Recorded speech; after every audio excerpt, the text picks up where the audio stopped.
I'm assuming you well, yes? Otherwise, right now, you're good? You what? I'm assuming you're good right now, yes? Yes. All right. Okay. I mean, just from seeing you, I can see that. So, Okay. and so a You got a new, new hat. yeah. And I broke out a new scarf. Well, it's an old scarf. Somebody actually knitted it for me or crocheted Uh-huh. it for me. You're very sparkly today. Yes. Yes. See, it's like all the universe in there, right? Yeah. And look, Cheryl, see? Even has a pom pom. I have no idea why. It's how I got it. Why they had to put a pom pom on, I don't know. But hey, I couldn't be bothered. One more thing to show you before we get going. Oh, booties. Booties, yes. Booties. White booties. You're going to have to be careful with those. Yeah, there wasn't much choice. And the only booties like this they had were ladies. So this is a size 11, which is a size too small for me. But it's soft, so it's okay. My toe presses, but it's not stressful. But it amazed me that they didn't have something similar for guys. Yeah, Well, yeah. I'm making this mine, so I couldn't What's get well, it. wait a minute. Must be. That's a ladies 11. Yeah, What size are you? 12. A men's 12. Oh Yeah, my. Oh my. yeah. Okay. Big feet. What do you mean? Oh my! Oh, big Well, feet, that's really? big feet. No, You got big paws as well? no. Normal paws. I don't think my feet are oversized for what I am. I mean, I'm 6 foot Oh. tall, so. Oh, well, true. Yeah. Okay. I mean, All I'm not a right. small. I'm skinny. Well, I used to be. I think I'm not quite so much anymore.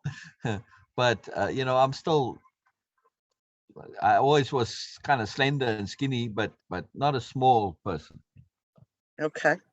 Yeah. Anyhow, so Anyhow. just wanted to make sure you're all good and get the housekeeping stuff out the way. So, all right, I'm very Yeah. keen to hear the whole story, all the details. I'm going to break out a cupcake and coffee and just sit back and enjoy. Don't care for popcorn that much.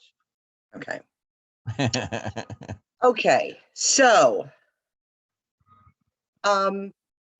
prefacing this with, I promised my son Thanksgiving that the drinking was done. I was done drinking, and I would, work with you on getting recovery and staying sober and focusing on my life growth.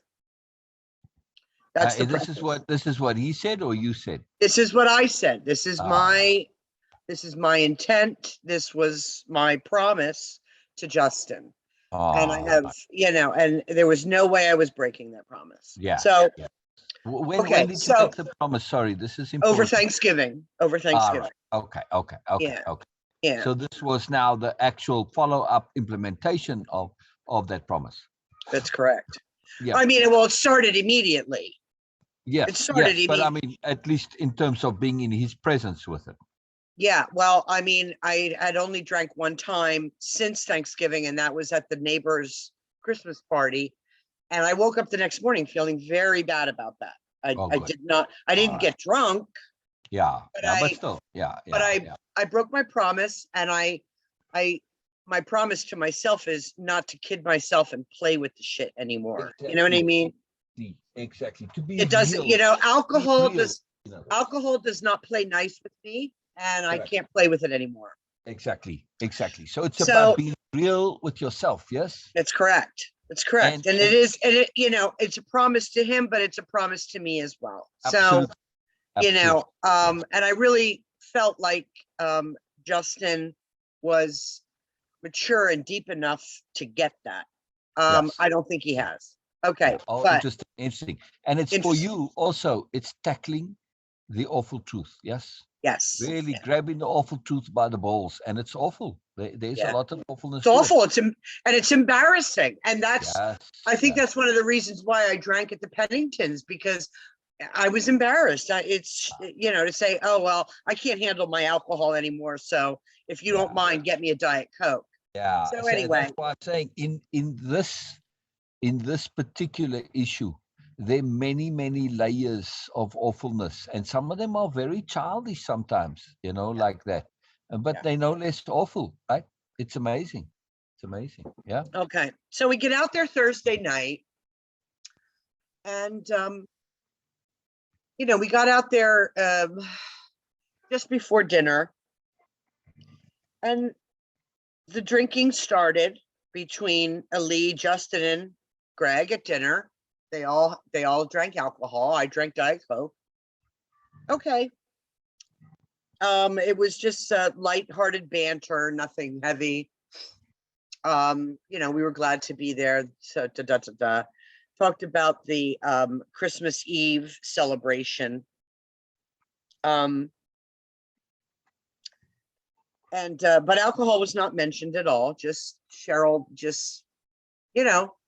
acted like it wasn't in, like the elephant wasn't in the room. Yeah. That's fine. So then comes Friday night, Christmas Eve.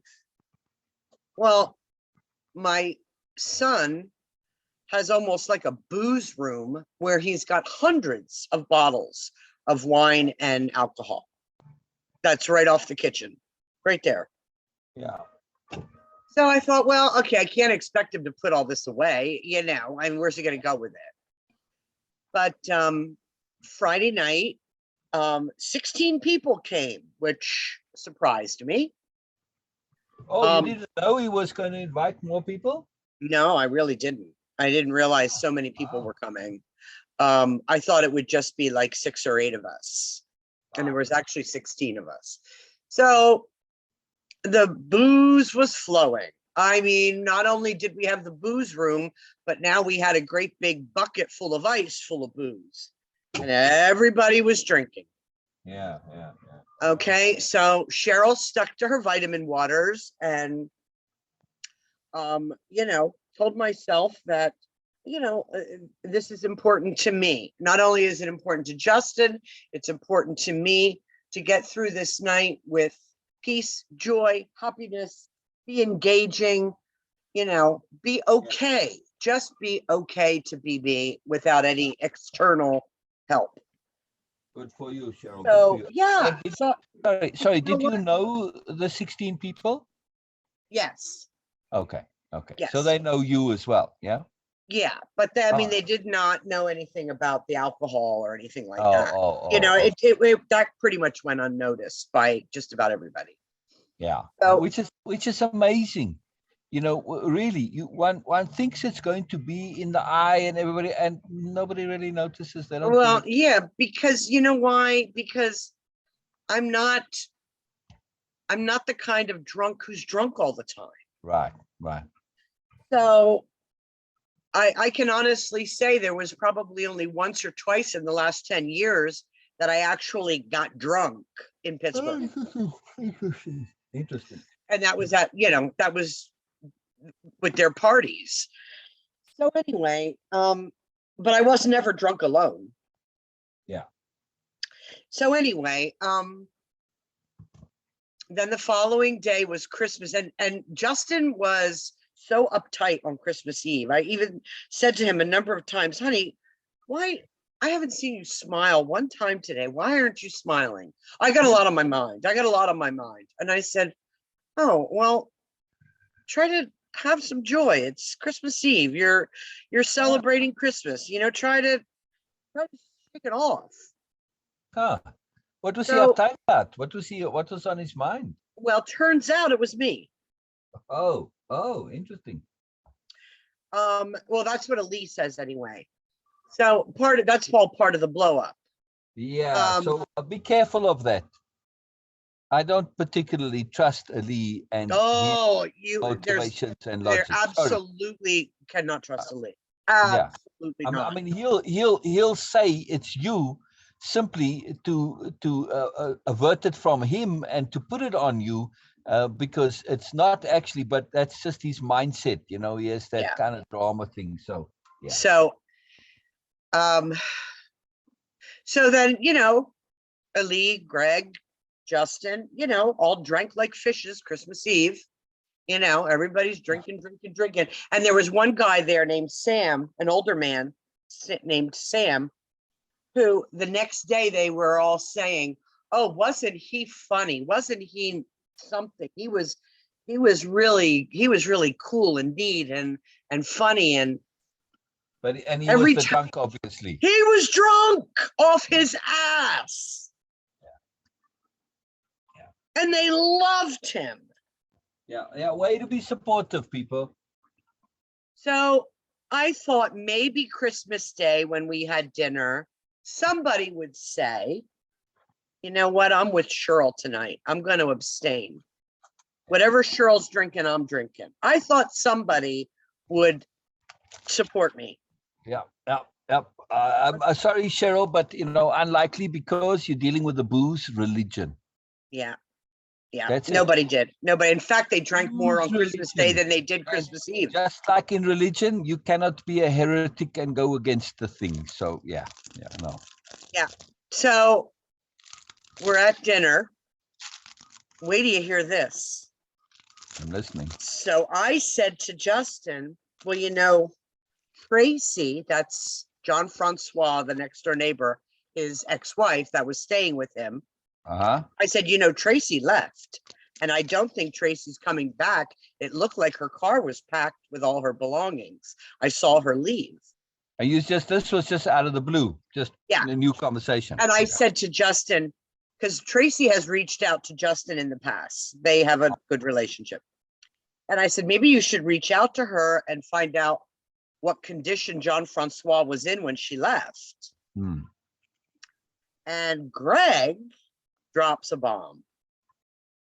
Well, I didn't want to tell you this, we all went, oh no. Well, John Francois came over and talked to me and told me that I was a good guy and he had been drinking and, and I said, and did you tell him that it was unacceptable the way he spoke to your wife and the names he called your wife? And no. He goes, well, he's really sorry. Yeah.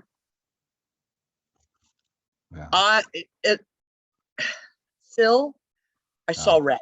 I saw red. So next thing you know, Greg and I are into it. And I told him, I said, why? And I was so angry, mostly that he chose that moment, that night to tell me. He goes, I said, why didn't you tell me this before? This happened a week ago. He goes, there was never a good time because I knew you'd be upset. Yeah. So this is a good time? Well, it is for him because he's hoping to get some support from Justin and Ali. So That's correct. He felt protected. Yeah. They say a leopard doesn't change its spots. Well, that's sort of, for the most part true. Occasionally they can and do. But here's the other thing. Don't be expecting leopards to change their spots. Well, they might, but the chances are very slim. I hear you, but I can't live with a leopard. I'm sorry. You're either going to be a human being and act right, or I can't live with you. I'm not going to continue this for the rest of my life, this keeping shit from me and then dropping bombs on me in front of people to see how I'll react. What's the root issue? The root issue is wimpiness. Is what?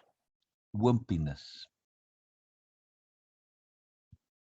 Sorry, but that's the root issue. That's the bottom line root issue. Okay, so I should have been able to keep my shit together and carry on this fight with him at another time. But based on everything I had been dealing with all weekend, it was kind of the last straw. Oh yeah, so what was building up to that? Well, the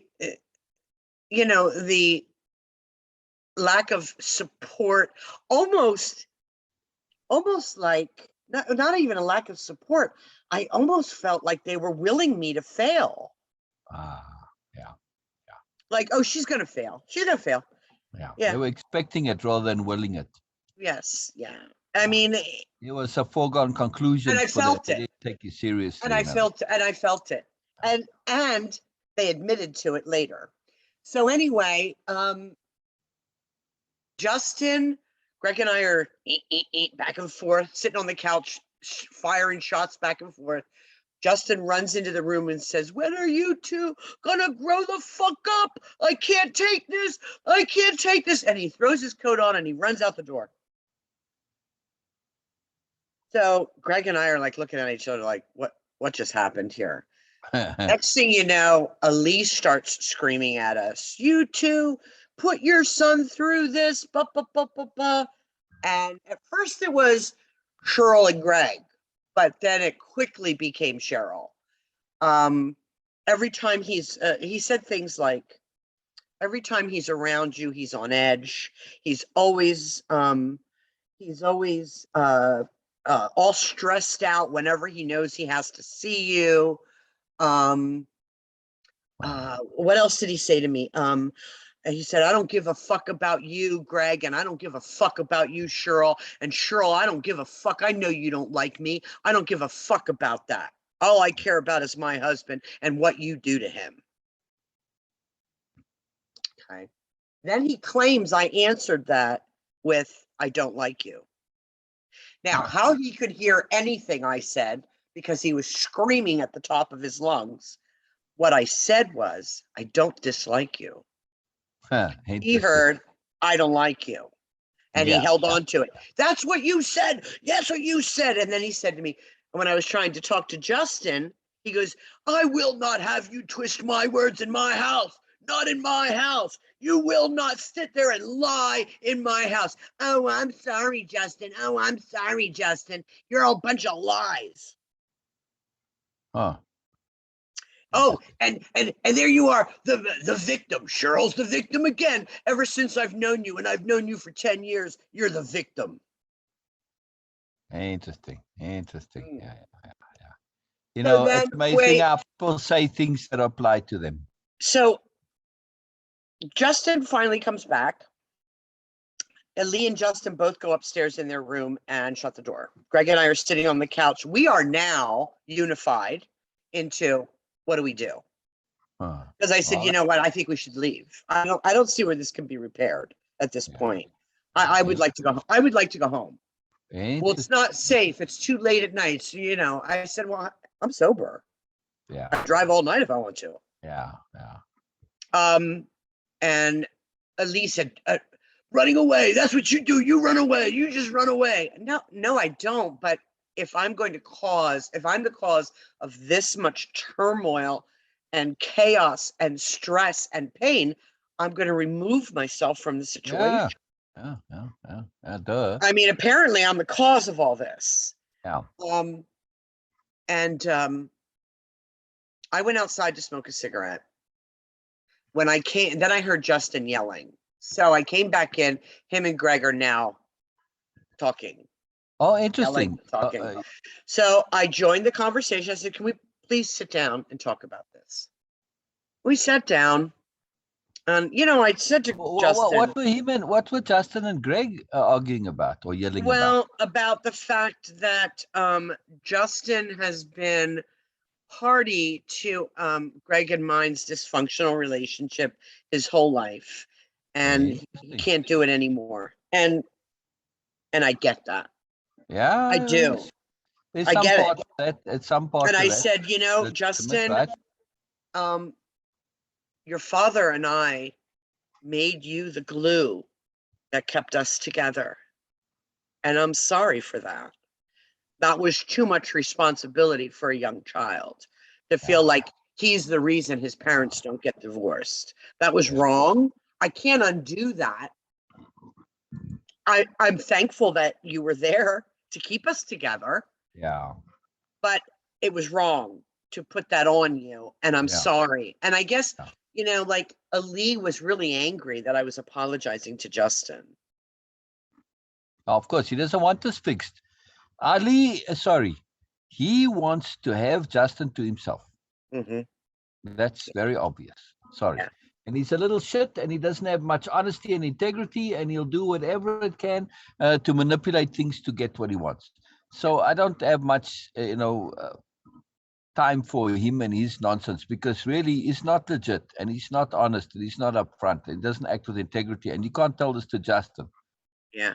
So then Ali is screaming from upstairs, and I said, Ali, either come down and join the conversation or stop.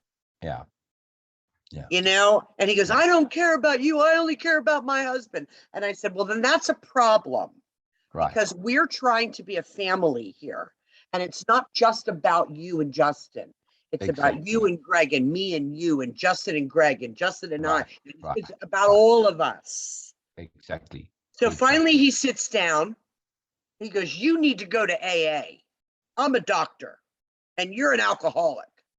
And I said, okay, well, I am receiving guidance and therapy in my sobriety.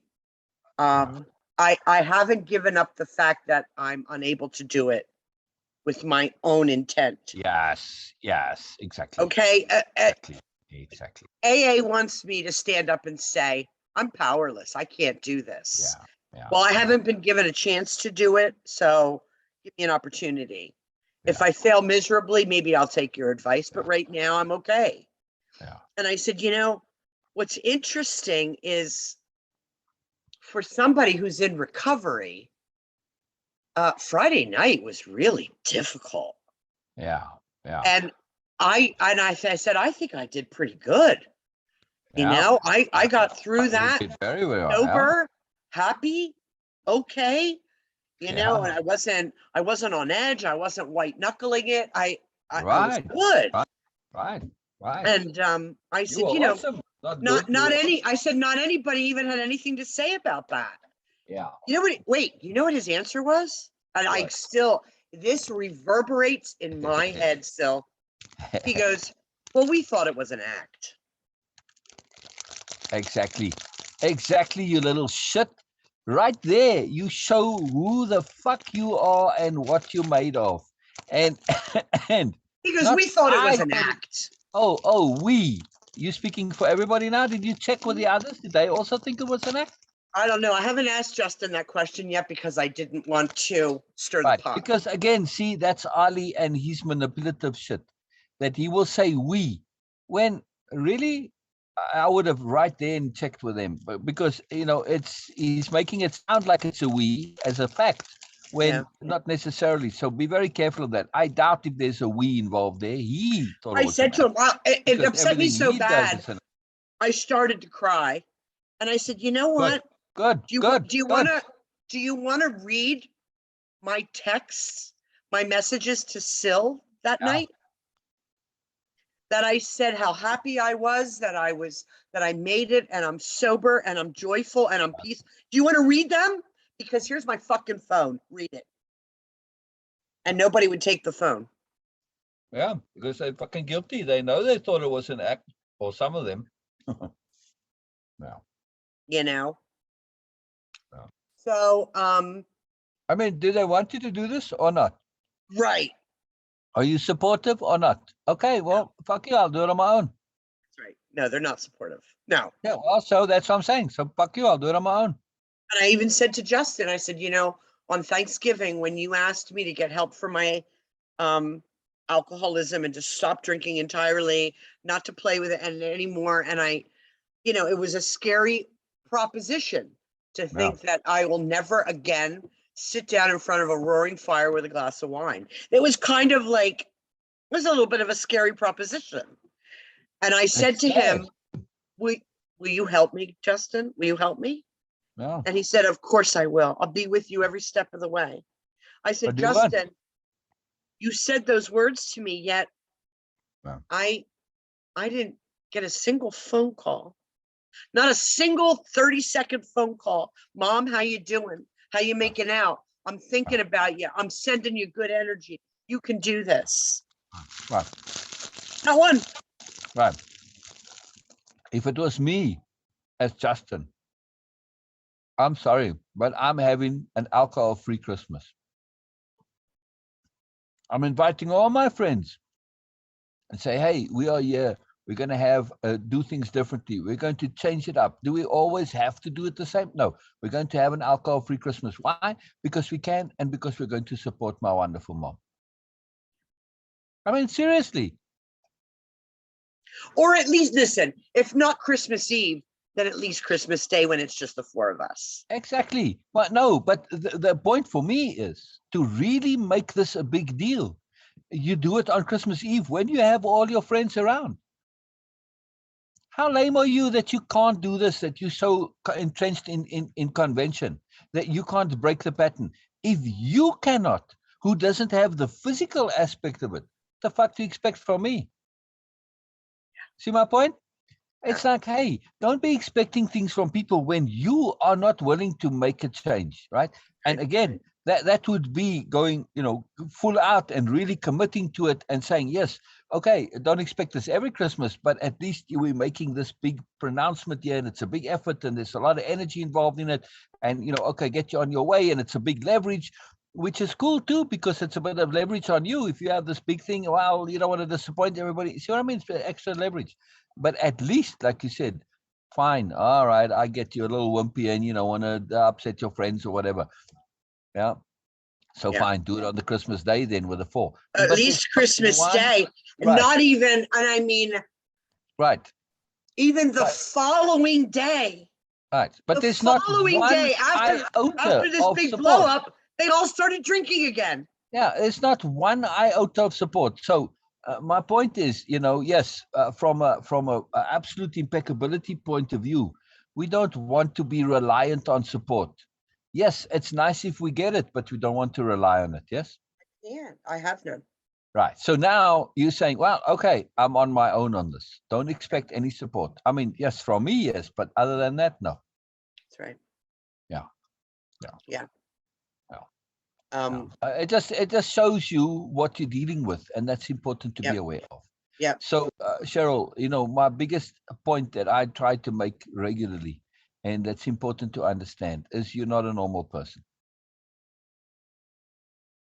Yes, you've never been, you never will be, you never were. Correct? Correct. This is it. You just have to accept this and realize this, and therefore, once you accept I'm not a normal person, that means I cannot expect others to behave like me or me to behave like others. This is just not on the cards. Right? Not going to happen. I know. Not going to happen. So now, and I've spent the last few years trying to fit in with Justin and Ali, and it's not going to happen. And not the last few years. You've been spending your whole life doing this. It started with your sister and with the Vivian. Wait a minute, Mike. Why isn't that working? Hang on a minute. No problem. Oh, that's why. Okay. What wasn't working? I did not have my, I must have unplugged my electric strip when I went to Pittsburgh, and I didn't plug it back in. So my battery wasn't charging. Now it is. I got you. Okay. All right. Very cool. So this is an important point. Cheryl, your whole life, you've never been normal, never been the same, and you've always been trying to fit in. Yeah. And how did that work for you? It screwed me up so bad. Exactly. And the drinking is a consequence of that. Yeah. The drinking is being normal. I don't know why I can't be normal. I want to be normal. But you aren't. Sorry, you aren't. You aren't normal. You just aren't. I know you want to be, but you aren't. Now, just because we aren't normal, like me, I'm not normal either, doesn't mean I cannot behave normally. Right? I mean, this now falls into the category of a whole different, this is appropriateness of behavior. Yeah, but it's going to have to be my normal. It's going to have to be my normal. Exactly. Not someone else's normal. Exactly. But I can be normal because it's appropriate. but I'm on the inside. I'm my weird self, right? But that doesn't mean that my behavior is going to be false, no, or phony. No, it's simply going to be appropriate for the circumstance. Yeah, not appropriate in its entirety. Big difference. Yes. So I can be normal on demand, no problem. No problem. That's easy. I can be whatever the fuck I want to be because that's who I am. I'm capable of anything. This is what makes me not normal. I am capable of more. Same with you. You are capable of doing whatever the hell you want to do. Yeah. You're not limited like most people. You're not limited. You're not limited by constraints and opinions of others and beliefs of others and conventionality and all of this crap. No. Right? Right, Cheryl? Absolutely. Yeah. So this is a big moment to realize that you have to live with normal people and therefore interact with them in normal ways. But that doesn't mean you are normal. No, absolutely not. You are just going to do so because it's appropriate. So in other words, what I'm trying to say is, bottom line here is, it is a really profound awareness, and there might be a bit of sadness, but to understand that when you are interacting with others, at least for the people that you mostly know in your life, that you are going to be interacting with a limited part of yourself, not all. Yeah. You've been trying to interact with all of yourself, and it's too much. It overwhelms them. They can't deal with it. Simple as that. Yeah. Yeah. That's it. My first real girlfriend, I told you, right? The story of Avril on the beach when we transitioned. Yes. And she said to me, "You're too much for me." You're That's too just much. like that. That's all she said. No breakup, no nothing. We just transitioned. Most beautiful, sophisticated, fantastic gift ever, right? Made me realize. And I was like, when she said that, of course, we know stuff. We don't beat around the bush. I'm honest. I said, But at the moment, you didn't want to be too much for her, but you are. Oh no, I was happy being that. I knew that, and it was. I didn't fight it. I didn't argue. I just accepted it. I said, yes, this is true. This is accurate. This is honest. That's it. And that's it. And I moved on. Then that's the level to your moreness. That would have broke my heart, but no, because it was appropriate and it was beautiful and we had a fun time and it was, it was moving on. It was transitioning.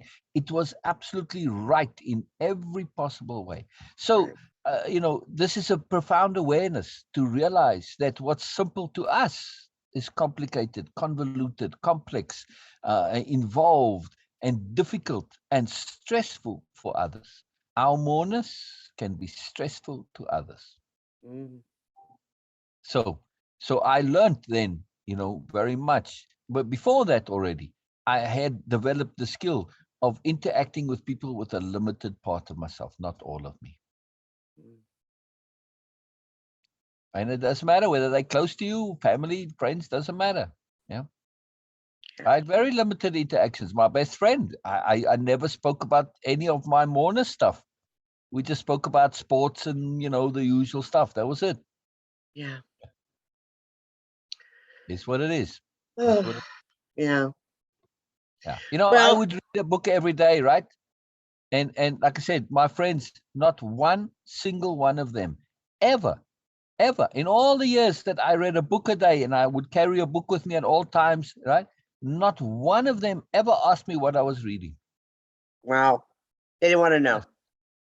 Exactly. Then that tells you a lot, right? It does. Isn't that fascinating?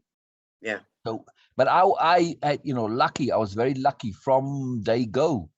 One of my earliest memories I developed that I had my private self, which wasn't secret. It was private. If you wanted to know, you all you had to do was ask, and I'd be happy to tell you. Nobody asked, but hey, that's fine. I was happy in my own world. And then I had my public self, right? Which was, did all the cool stuff and all the nonsense stuff, right? But I was very clearly aware of those two differences. So just be aware that you too have this. You have your public self and your private self. And your private self isn't secret. It's there for anybody should they ask. But it's open to them. But the thing is that few will ask. I will ask, Bina will ask, but others will not, And other, Erica, so on, everybody else in way of impeccability will ask. They're interested in that side of you. you know, Mm. and everybody. So, but again, and you see this, like when Sher makes her posts, right? You read her posts sometimes, yeah? Hmm. That's her sharing her private self. Yeah. Doesn't care if anybody reads it or not. She's not reading it for approval or anything. She's doing it to share, to know herself more. If she's lucky, there's a bonus. People respond and react to it. That's bonus, but it's not the point of it. So, you're in the same situation. You are more. You've always been more. You're not the same as others. You don't think the way they do. You don't act the way they do. You don't feel the way they do. You don't have the same intents. You don't have the same focuses. The same trivial crap that's important to them is not important to you. Yeah. You're just a different person. That's it. You're a different species, you could say. Mm. Yeah. Yeah. I mean, you operate on an entirely different paradigm. Yeah. Now, that doesn't mean that you cannot have joy and interact No. with And I people. just feel like Yeah. sometimes I feel like there's a difference in like our soul. Like I feel like I'm an older soul.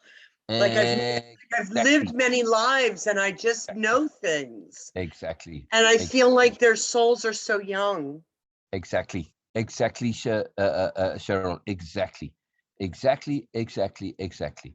So for the most part, that is the thing. When you interact with a limited side of yourself, be aware that this is what you're doing, and it's as appropriate. Otherwise, you just overwhelm the people and stress them, and you do the very thing that you're not wanting to do. You're going to make them feel crap because you're sharing your moreness, and then by comparison, because they're still stuck in that mindset, they feel like nothing. Okay. So they have to be appropriate, right? That's it. Share as appropriate. If they're not open to that, if they're not into the mourner stuff, sorry, I'll share with somebody who is into it, who is interested, and who is not that they disinterested, but that's the capability to deal with it and handle it. You got to be in that space. You got to be ready for it. And it's not about being advanced or mature or anything like that. It's just a matter of your interest and your personal predilections. There's no right or wrong to it. It's effort reward. Where you on that circle, it's a circle. Anyway, it's fine by you. So it's just about being appropriate. Yes, that's Yeah. it. Yeah. So just be aware that you have a greater range of choices when it comes to being appropriate. So yeah. So this is going to mean that you have to really structure your social interactions in a different way. Okay. I mean, there's no way around it, right? Yeah. No. No, I mean, Yeah. I was physically hurt Yeah. by the things that were said to me. Yeah. Maybe a part of me always knew they were there, but I just really felt Yeah. like maybe there was an opportunity for, enough time to pass between Ali and I that he Yeah. would understand I'm not here to take Justin from you, Yeah. Yeah. but you need to share him with his family. Yeah. He's Yeah. not But just yours. yeah, well, that's not his logic, and he's insecure. It's very simple. I feel like, he feels like anytime he shares Justin with his family, that we're going to hurt. Maybe he's just overly protective. We're going to hurt him. He's going to, and I don't know. Maybe Justin, because listen, Justin's screaming PTSD claim, flying out the door because his father and I had an argument, was over the top. Yeah. Come on. It's not like Greg and I were, exchanging blows or anything. Yeah, we were firing back and forth because I needed Greg to understand what he just did was not acceptable.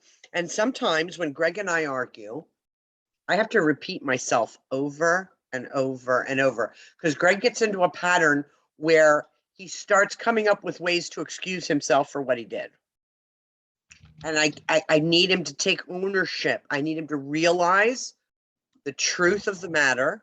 And I kept saying to him, Greg, I heard you say, because I said to him, why didn't you drop this bomb in? We were together alone in the car for 5.5 hours.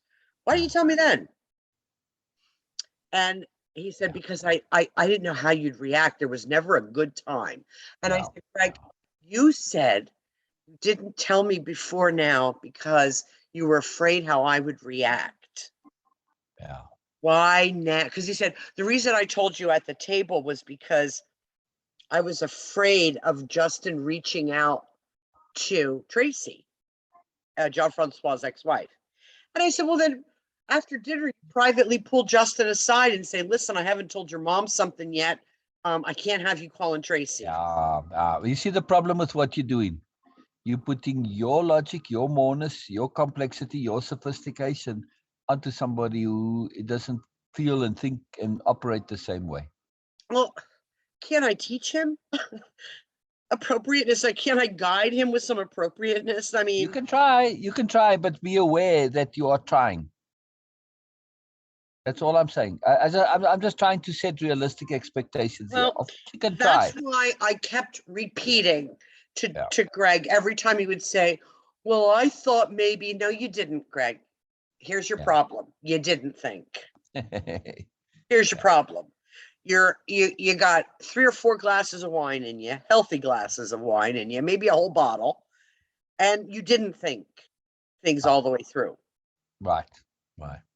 So don't yeah, tell me that this was all part of your grand plan, because you dropped a bomb by accident, basically. You didn't want to drop a bomb. It just, you dropped it. And there it is. Now it exploded. Now what? Yeah. You It didn't. may have been his plan because this is the safest way for him to break it. So it may have been his plan. Consciously, maybe. Yeah, or even consciously. But, it's certainly not anything he would ever admit to. Well, because that's what I'm saying. The essential problem is wimpiness. And when wimpiness is the essential issue, it causes all sorts of problems and long roundabout ways. And of course, it's an awful truth that never wants to be admitted to. So it's a very, very difficult issue because it doesn't want to be acknowledged.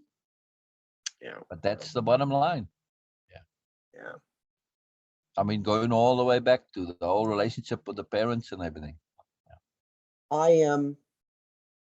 The one thing that has given me peace of mind at this point is I'm resolved not to go through this again. There you go. That is the key issue. At some point, when we accept responsibility for being different, we also have to accept responsibility for our interactions and involvements with others. Yeah. It's not appropriate sometimes for us to interact with people when they are setting the tone and the mood and the environment according to their limited agendas and criteria, right? Yeah, right. Don't be there if it's not for you. That's it. Right. Just don't go there. That's it. And so, Easter is a replay of Christmas Eve. Right. And I'm not going to do it.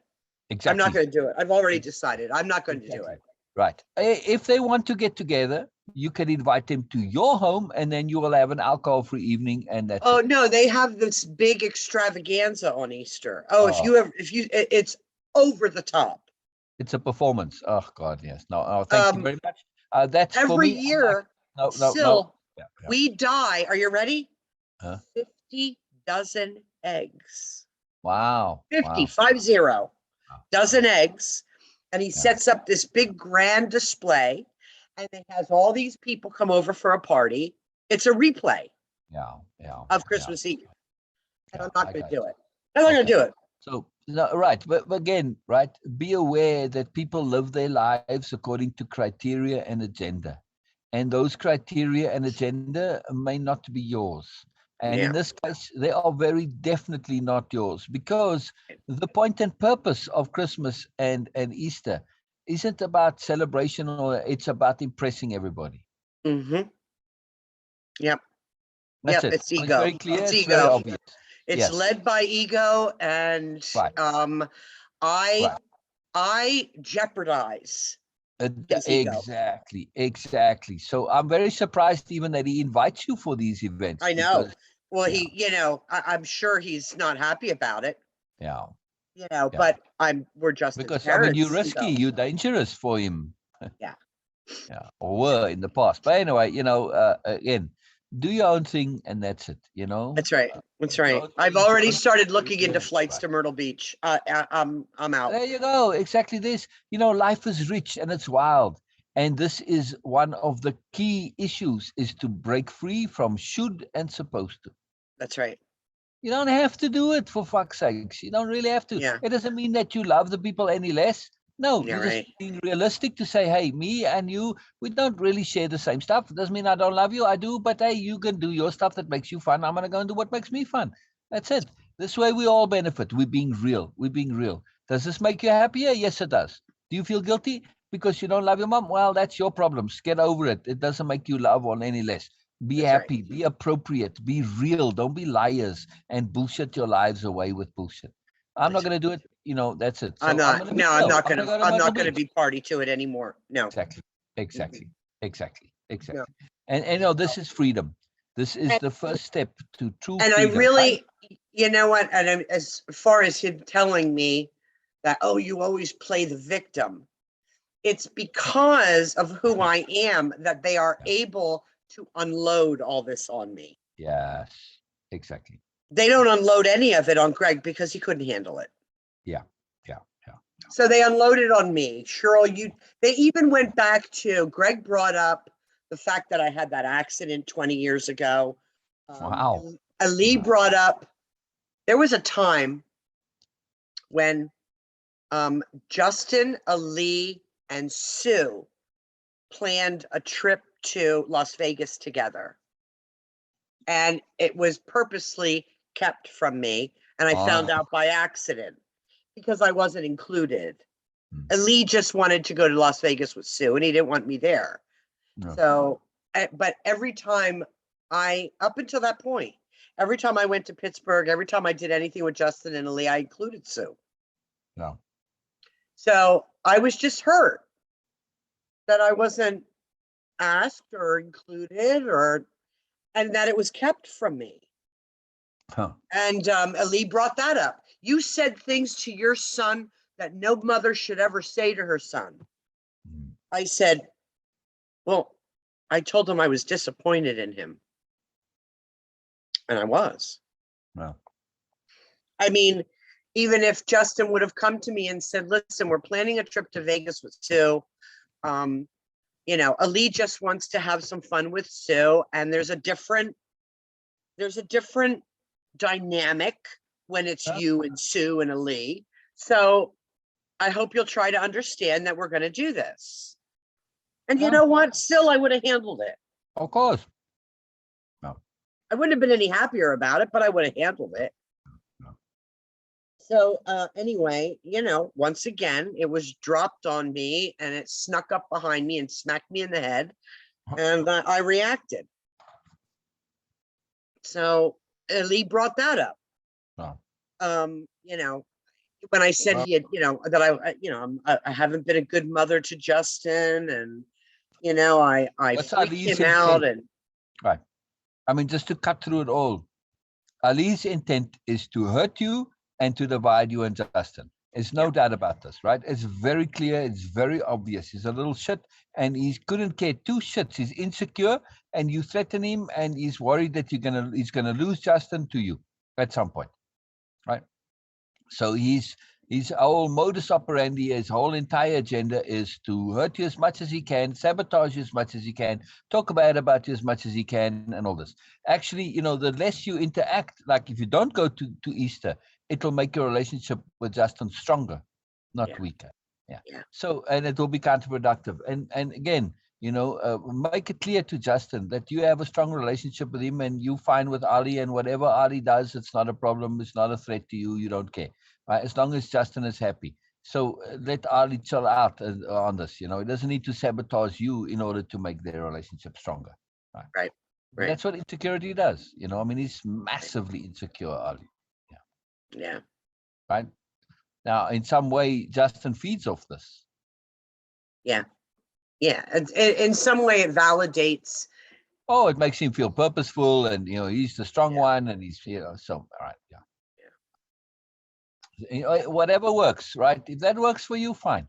But be aware I'm just saying, be aware that your criteria, your agendas, your sensibility, you're assuming that these are stuff that most people have. No, it's not. It really is. You're just not normal. That's all I'm going to say over and over to you. You're not normal.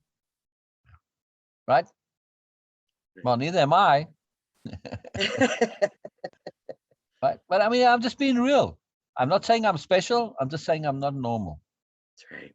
The big difference, right? Yeah. Yeah. Big difference. Big difference. I'm just being real. I'm not normal. Neither are you. We never were, right? And trying to be normal is what caused all your problems. I was lucky that I never tried to be normal, at least in my private self. In my public self, yes, I was a popular kid. I was cool. I did all the right stuff, right? And in that sense, I was normal, even though I was a special normal kid, right? But still, it was within the spectrum of normal. You've got a range of ways to be. You can be the cool kid, or you can be, you're the loner, miserable. No, I said what's most appropriate. So that was what I was. But this is the point, though, that I still had my private self. That was just for the public. This wasn't false or phony. No, it was very real. But still, that having that private self, the awareness that I was different, this what saved me. Yeah. Yeah. So we just have to do it. It's about appropriateness, no? Yeah. Yeah. It's not appropriate for you to be your full self with those who are just not in that space. Yeah. It's going to cause conflict and problems. Yeah. Yeah. Can't do it. So, very cool. Very cool. Source of joy, though. Source of joy, isn't it? Oh, and you know what else is? Oh, I wanted to share this with you too. I'm listening. The night that after the whole blow up, when I went to bed that night, I dreamt that night and the following night of a red fox. Wow. That's really fascinating. All right, so tell me more about this, the red fox. I'm driving through the desert. I'm in the desert. I'm driving through the desert, and I think I'm coming to you. Wow. And on the way, I see, because I don't know why else I'm in the desert, but I'm in the Arizona desert, and I'm driving alone, and there's a red fox sitting in the middle of the road. Wow. And as I drive by, he stops and he watches me drive by. And I drive a little further and he's there again. Wow. The following night, I dream that I'm sitting here at my desk and there's a red fox sitting by the tree staring at me. Wow. So what does a red fox represent? A red fox means that someone is going to betray you. Is that what it means to you, or is it one That's of those? What it says. That's what I looked it up. I Googled it. Yeah, I don't put much by those things. There was more than one. Almost every little article I read, it had to do with a family member is not who you think they are. They don't have your best interest, and they're going to betray you. Interesting. All right, I try to avoid those, packaged definitions, because typically these things are individual. So before you read that, what did the red fox symbolize or mean to you? I was a little afraid of it. It looked evil. It did not look like a friendly, cute little fox. It looked evil to me. Interesting. Yeah. So it was definitely clearly then a warning, a danger thing to say, pay attention. Yeah. Interesting. So, so I've been truly paying attention to my dreams. And I wrote a bunch of them down for you. Okay, I just want to bring one thing up. Red fox and red fox. You remember the old TV show? What's that? Red Fox.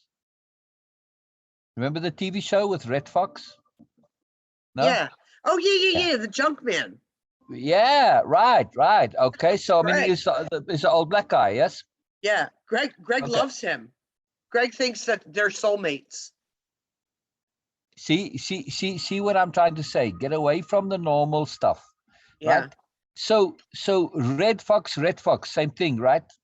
Yeah. That's how dreams do sometimes. Well, now, maybe Greg is the one to betray me. I don't know if there's any betrayal because there doesn't have to be, and you see it coming, you can prevent it. See, Yeah. so that's why I really am very cautious with typical and traditional dream interpretation. They make a mess out of things. First of all, they tend to assume there's a meaning for things when usually there are multiple meanings. Yes. Yeah. So yeah. So in this case, Red Fox, he was kind of an ornery guy, if I remember right. Yeah. Yeah. Yeah. So again, he may have looked, but he was obviously a big softy at heart, right? Yeah. You see my point, though. So Yeah. so if you take it in the Red Fox meaning, you've got something that appears one way but is a different way. Yes. So now we start to say, oh, nuance, discernment, layeredness, appropriateness. This is what's involved here, necessary. Yes. Something may appear to be something, but actually is not. Yes.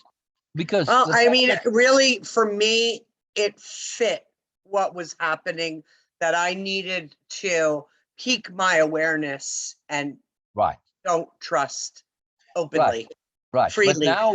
But now you're taking an after the fact application. Because I mean, clearly, Ali was massively looking to betray you, and yes, okay, you might feel that Greg betrayed you a little bit because of, but the thing he did with Jean-Francois, and not saying this is not anything new. He's done similar things before, right?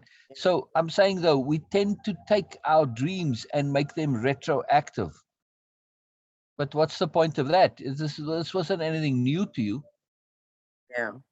I don't know. Both It either just Greg or for Justin me, or Ali being, sabotaging or betraying to you in any way the whole weekend. That had already happened. But I mean, for me,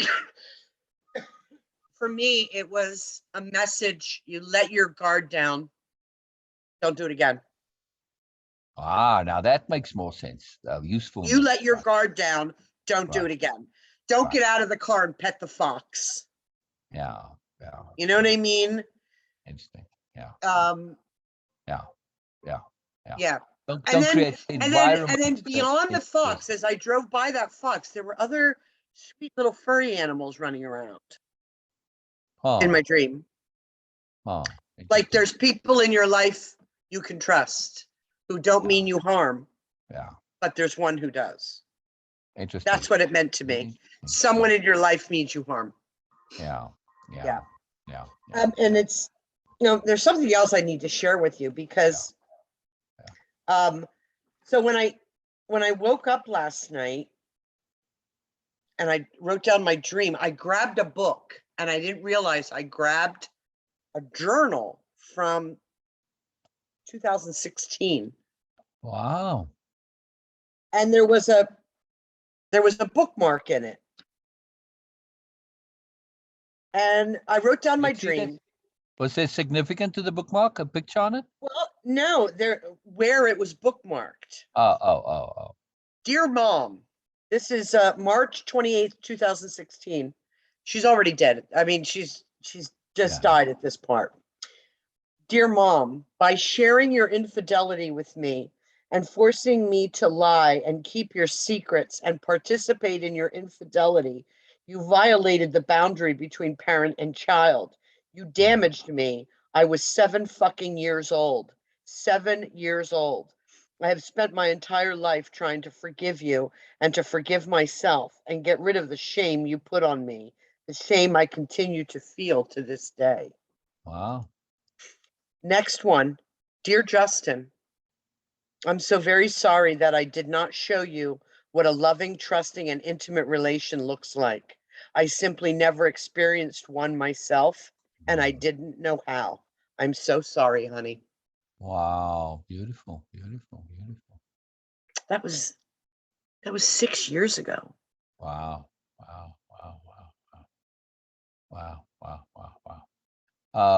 Vivian is a red fox. Yeah. Yeah. Yeah. So Yeah. now, when you look at this dream in the context of Vivian being the red fox, changes the whole dynamic, no? Yeah. Yeah. Yeah. And also, when you look at it as Greg being a red fox, his love of red fox and identity with red fox. Yeah. Yeah. Yeah. But it still feels like it was a Lee. Oh, yeah. I still feels like, you know what I mean? Like, don't, Clearly. Oh, because clearly. we sat down and we talked and he did apologize to Greg for saying that he didn't fucking care about him, but he didn't apologize to me. And I didn't ask for one. But he did openly apologize. Greg, I'm sorry I said I don't fucking care about you because I do look up to you like a father. That's what he said to Greg. But he did not say anything of that nature I'm to me. sorry. I'm sorry. But if there's ever stroking that, I mean, seriously, Yeah, Ali looking up to Greg as a father, that's what he this said. is the biggest piece of bullshit I've ever heard. I mean, seriously, like I said, go stroke yourself. Come on, man. Really. Yeah. Yeah. I mean, you live in such a completely different world. Every single thing about you and what you aspire to, what you find important, what you find beautiful and pretty and exciting and joyful, every single thing is pretty much the opposite of what Greg is. So don't come and give us that shit. You're just saying it because it makes everything sound good. And likely it's also geared to, well, I don't look up to Cheryl as a mother. That's right. So That's right. it's complete, utter BMN Yeah, crap. I mean, he's smart enough to know that I would catch that, and that I would that he's smart enough to know that he just took a swipe at me that nobody else saw. And also, he is. It's an insult to Greg because he thinks Greg's too stupid to see it. He is. I'm sorry, but Yes. He if is a I were Greg. Greg, He's smart enough to know that Greg, I've told Greg many, many times, you're a praise whore. As long yeah, as somebody tells you how wonderful you are, you're in. exactly. It's part of the wimpiness. That's the defining quality when it comes to Greg. So just be aware of this. It's a difficult problem. It When is. people are stuck in this loop, it's very hard to get out. Their lives get No. determined by it. And You know, everything and that it's works always, around. and I feel like it's always a distraction to my personal growth. Yeah. You know what I But mean? Like, I just, that's that's what I'm trying to say. You are different. Now, that doesn't mean you cannot live with people who are different to you and have their simple agendas. Greg's a very simple guy, very simple agendas, right? Very, very simple. Doesn't mean you cannot live with it and make those accommodations. But the moment you start to try to change them and put stuff on them and bring your intents, your agendas, what's important to you into, forget it. You're wasting your time and it's going to backfire on you because they're not interested. yeah, You can't force them. You can't force them. That's it. yeah, Sorry.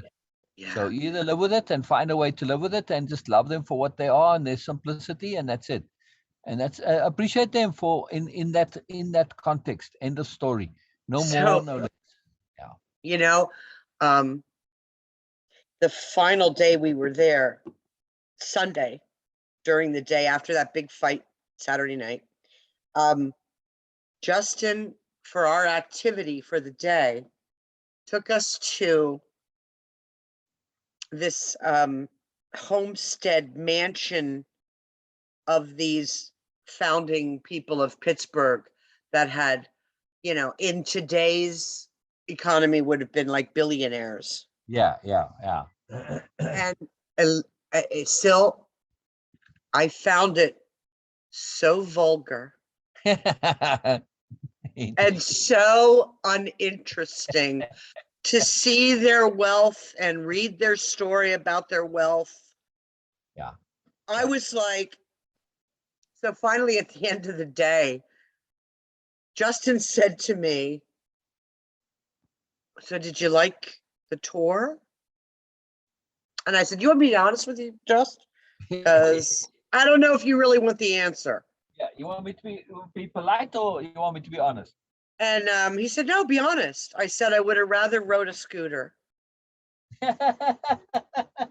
Because in Pittsburgh, they have these electric scooters that are everywhere throughout the city, and you can put your little credit card in there and Yeah, I ride saw that around on the town in a screenshot. scooter. It's very cool. It's very cool. Yeah. Yeah, and I said I would have rather rode a scooter. I thought Interesting. it was like, not only was it kind of a turnoff, for me, I thought it was like watching paint dry. It was the most Yeah, boring yeah, thing. It yeah, wasn't boring as much as it was boorish, and it was yeah. vulgar. I don't need to see the display of your wealth. Lame. It was lame. I mean, at the expense of how many people that died in your mines. These people had the coke mines that made the steel. That's where all their money came from. Oh, So how many people died in your mines so that you could live this way? How many people had lung cancer and emphysema their whole lives so that you could live this way? It just, for me, and I thought to myself, this is something that, boy, Ali could really sink his teeth into, to see these people and all their wealth. yeah, but that I'm assuming Ali was thrilled by it all. He thought it was just the coolest. Yeah. Yeah. Well, I mean, you know who Ali is. He's just totally superficial and insecure. Yeah. Right? Yeah. Yeah. So again, it's about being real. Now, just because people are that way, to me, there's no good or bad on it. It's just not my choice. You are what you are. We all go through stages and have beliefs and ideas and things are important to us.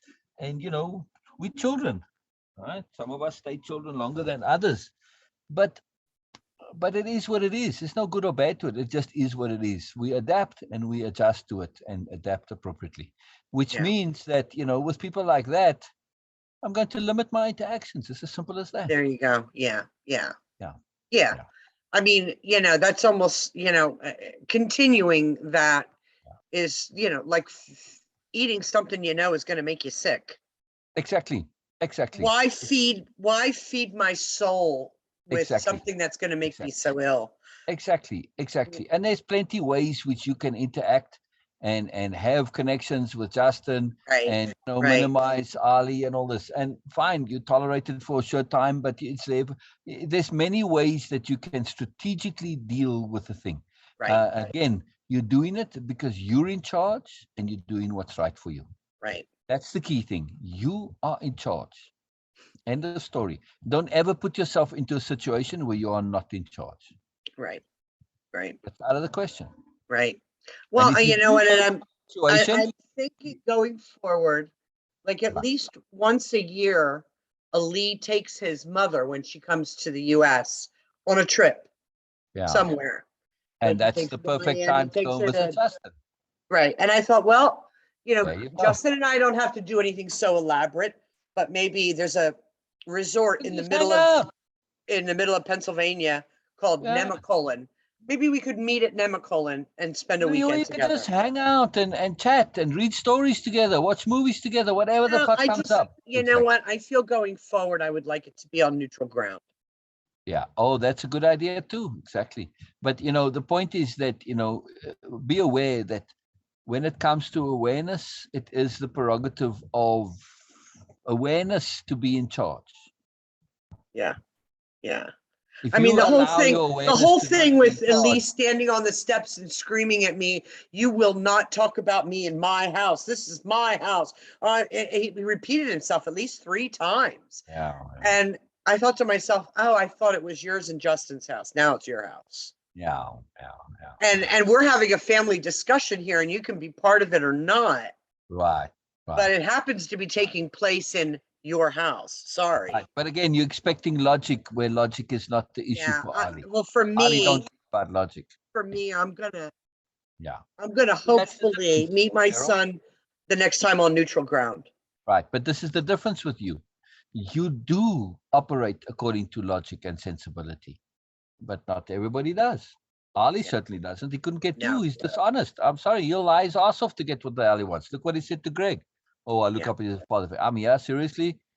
I mean, seriously, all the stuff that he says, it's all bullshit. It's all rubbish. His agenda is to have Justin to himself because he's afraid of losing Justin to you and Greg.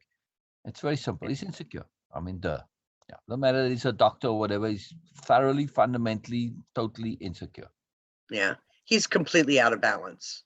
Oh yeah. Oh yeah. Yeah. He's extremely intelligent. Right. But then on the other hand, right. He's an idiot. He's an idiot. Yeah. And that's very common, right? But also be aware this is working for Justin. Yeah. Right. So hey, Justin's happy.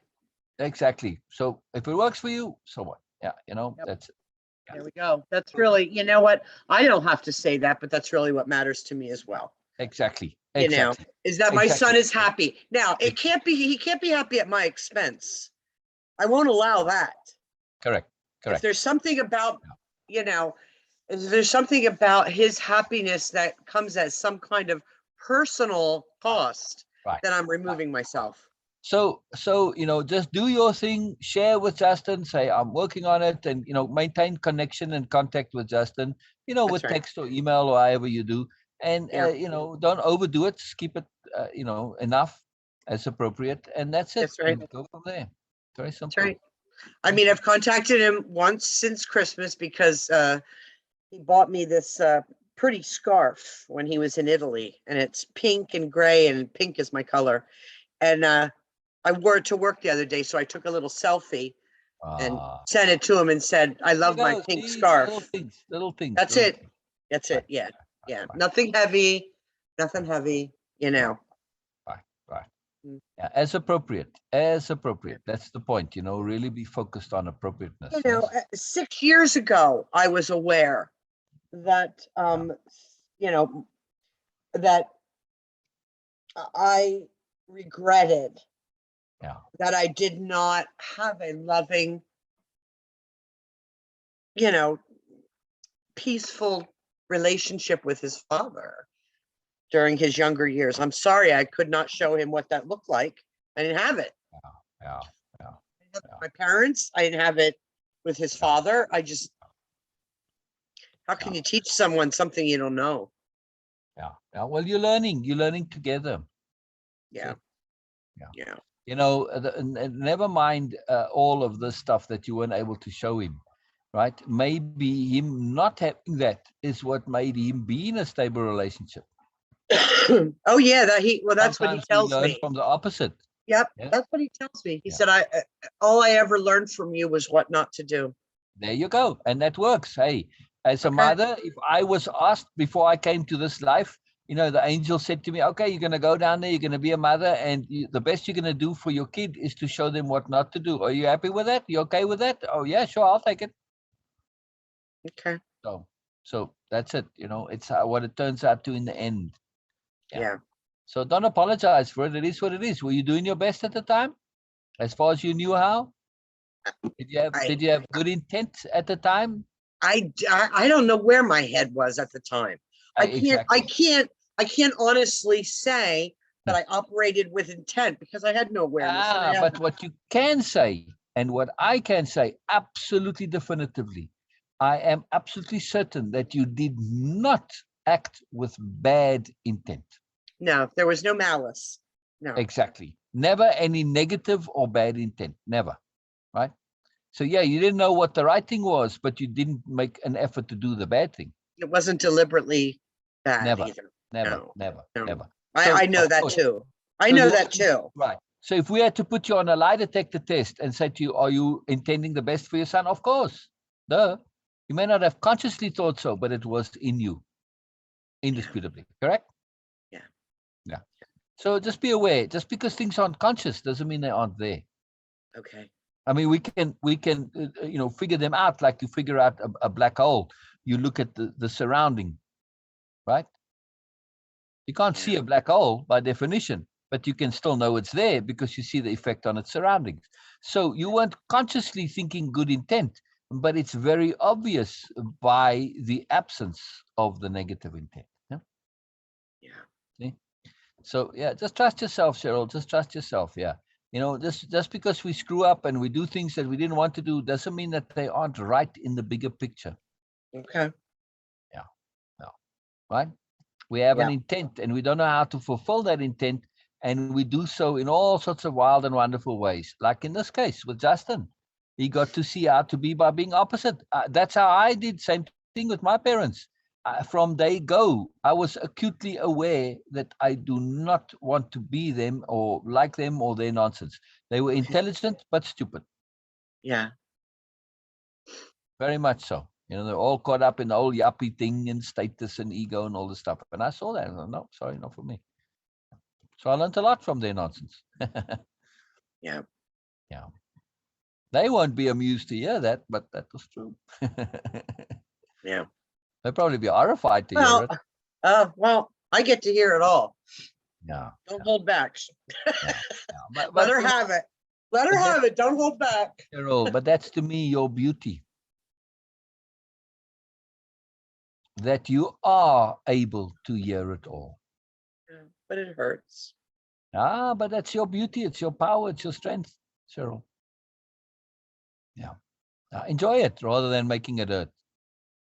Turn it into a positive. Yeah. I'm trying. Yeah. I mean, we've done stupid things. We've been nincompoops. We've been idiots. But hey, the me of now and then, right? Be gone. I said to Justin, I said, honey, we're never going to be the Cleavers. Okay. That's an American TV show. I know who you're talking about. Yeah. Okay. I said, we're never going to be the Cleavers. Yeah. And as much as you would have liked that, yeah, everybody would. Yeah. Everybody. You don't think I didn't want to be, Beaver Cleaver and have my mom, making a meatloaf and mashed potatoes for dinner Tuesday night? No, of course I did. Yeah. That wasn't my life and it's not yours. And if you have children, it won't be theirs. Yeah, exactly. But hey, we learn. At least I have. Right? Every time, hey, every generation gets a little bit better. Cheryl, so key is you are where you are now. And you cannot say anything in your life. Yeah, if you had changed it, you might not be where you are now. True. Right? And this is an important point to remember. Right? And same with Justin. Right. Same with Justin. Exactly. So all we can do is say, I'm thankful for where I am at now, and everything in my past contributed to it. It was all necessary. I mean, as far as Justin goes, imagine if we were the Cleavers. And I found, exactly. And as June Cleaver, I found pictures of men's penises under your bed. Yes. We were not the Cleavers. I'm not June and you're not Beaver. Exactly. There was a worse goody show than the Cleavers. It was called Mr. and Mrs. Smith, I think, or Mr. Smith, something Smith. And that was the name of the family. Probably even older, right? I don't know if it was older or not. The actor, is it Henry Ford? Yeah, I seem to remember that. He played in a lot of westerns, and it was a more serious actor, a peculiar role for him. But he was absolutely like this absolutely sanitized family. It was too funny. Anyway, but yeah, and in the 80s, it was the Brady Bunch. Right. And I remember I used to love the Brady Bunch. But the Brady Bunch was a bit more real than the Cleavers and the Smiths. True, they sort of but I remember we used to watch it every Thursday night. The Brady Bunch was on, and Chrissy and I loved it. And we would, my father, of course, my mother was missing from this picture. She always was. My father would be sitting there watching the Brady Bunch with us. And at the end of the show, my father would always say, "Oh, there he goes. Yep. Brady always has the answer in the end. He's got the answer to everything." Cheryl. You're trying to piss him off. No, I'm just saying, look at this. Yeah, I'm gonna make some coffee as well. Yeah. Snappo.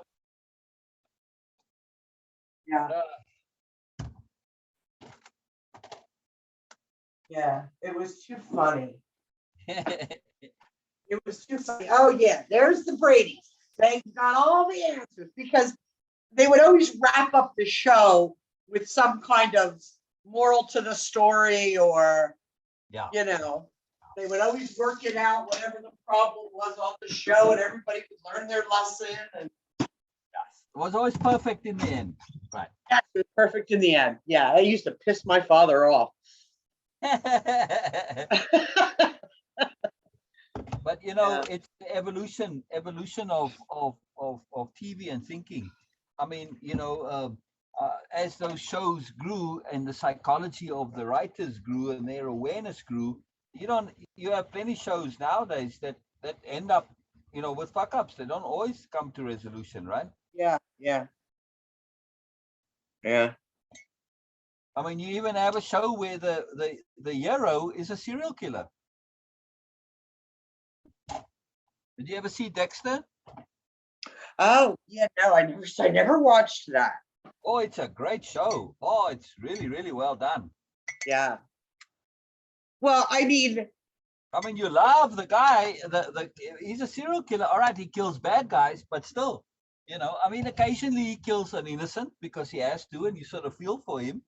But still, I mean, it's a fascinating one show. of my favorite shows has been The Walking Dead. Oh, I couldn't watch it. It was too stupid for me. But people love The it. Walking Dead doesn't end every show with wrapped up with a pretty bow. You know what I mean? Yeah. People die, people betray each other, and life goes on. Yeah. Interesting. Yeah. Yeah, I watched the first couple of episodes, and it was just, you know, the sort of writer logic was, I don't know, there was just too much illogic in it for my liking. So Yeah. Well, I got other stuff to watch. all right. Cheryl. No, Greg's coming through. Hang on a second. What's up, honey? Where are you going? Oh, he wants to say hello. Ah, brilliant. Hey, Greg, how are you? One second. He takes coffee too. One second. I gotta come show off my new cap as well. See my new beanie. I'm all set here for the winter. How are you, Greg? How are you? Good to see you, man. Good to see you. How you doing? I'm very good. You like really looking like you're happy with things in the world, yeah? Sure. Yeah. No. Well, that sure cancels it a little bit. Yeah. See, don't lie to Sil. Don't lie to It Sil. looks that way in your body and your grin, but the sure was like. Everything is good. Everything is good in the moment right now. Yeah. It can be good. It's your choice, right? Right. It's always your choice. Always, it's our choice. We forget that. We think it's everything's fault, but no, it's my choice. My choice how I'm going to react. Good out of everything. Right. Exactly. Well, tell the truth. Were you listening to my session with Sil? Only a little bit. I was, Oh, good. Told you. Oh, good. So, you know, for me, I call it as it is. Right or wrong, I say it as it is. So, you know, if you hear stuff that you might not like, you know, I'm sorry, but I always try to be accurate and honest. So, yeah. What'd you hear Not that you it's don't like? bad, just honest. Nothing. Okay. Well, I mean, you know, Good. you can There's power. be open here. This is judgment-free zone. no, I know. And I feel Sil is helping you. Okay. I Yeah, feel that way. Thank you, Greg. That's a big deal. That's a big deal. That's a very big deal. Very big deal. Yes. But we do have to go to, you said we had to go What time is it? after 11. Oh, it's It's time after to 11 go, already. obviously. Yeah, you can, Oh. can you hook up Bye-bye, later? Cheryl. All right. Okay. Listen. So, yeah. I'll check in with you later. Wish you a happy New Year. Sure. We don't have to always do things, you know, in a bulk session. We can break them up. It's never a problem. So yeah. Okay. Very Okay. cool. Very powerful. All right. Positive. Very Thank- cool. Thank you, Good hon. deal. I'll talk to you soon. I love it. Bye. I love it. Bye-bye. All right. Bye-bye, Cheryl. Bye-bye. Oh, so magical. Very cool.